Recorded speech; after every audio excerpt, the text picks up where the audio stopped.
Now, the former Justice Secretary, the Labour peer Lord Falconer, says the party should expel a prominent member who was suspended yesterday.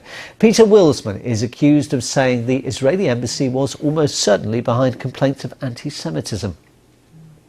Well, let's talk now to Jenny Manson. She's co-chair of Jewish Voice for Labour, and she joins us now from King's Lynn. Jenny, thanks very much for being with us on BBC News this morning.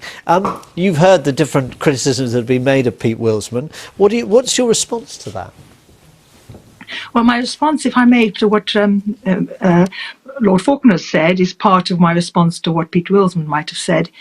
There's a very alarming lack of justice in the way that claims of anti-Semitism are being dealt with, both by the press and by the public, too often. If Pete Willsman has made statements that people find offensive, that's one thing. There's nothing that he's said that I've heard of that is anti-Semitic. And what should be done instead is, if the party wants to investigate what Pete Willsman said, that should be dealt with as a confidential issue, and there should be no commitment to expel anybody until there's been a thorough and fair investigation.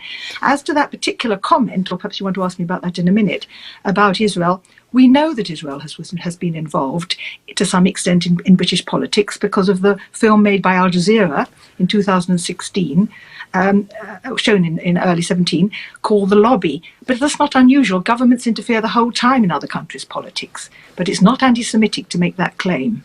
What about? It's interesting the point you were making about there should be a proper process before somebody is expelled, and if Pete Willsman were to be expelled, it should be the end of that process, and that confidential process should be confidential.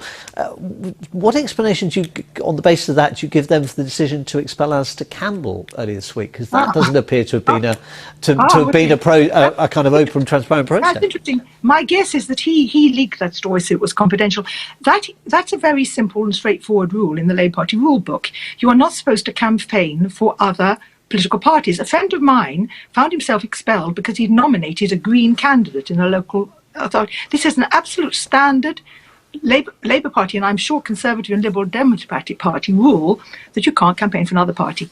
Is it campaigning for another party to vote for them and then not reveal it publicly until after the poll has happened? My memory is, and I may be wrong, that Alistair Campbell said that he wasn't going to vote Labour before the election. But he didn't campaign or endorse any other candidate. He spoke several times to you on the telly and on the radio, telling us just why it was such a bad time to be voting Labour, just how wrong Labour was getting it, and how tempting it was for him to vote Lib Dem.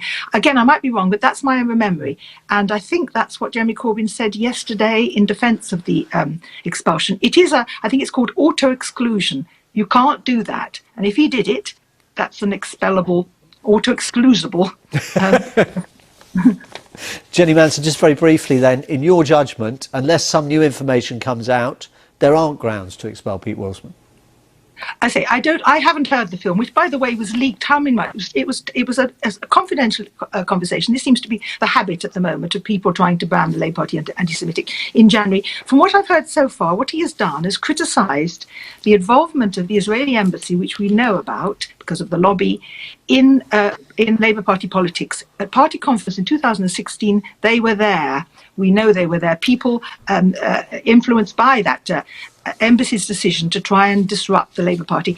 And of course, it's better that people say things temperately and that they don't ever expect things to be off record when they speak. But at the moment, I have no evidence whatsoever that Pete Willsman's an anti-Semite or a racist in general. I know him slightly only, and I have every confidence that he has absolutely no anti-Semitic feelings. Jenny Manson, Jewish Voice for Labour Chair, thank you very much for being with us and for being so beautifully framed by a couple of lovely prints. I don't know if they're local to Norfolk, but they're very fine above your head. Yep, holiday, coming back soon. Bye-bye. Thank you, Jenny.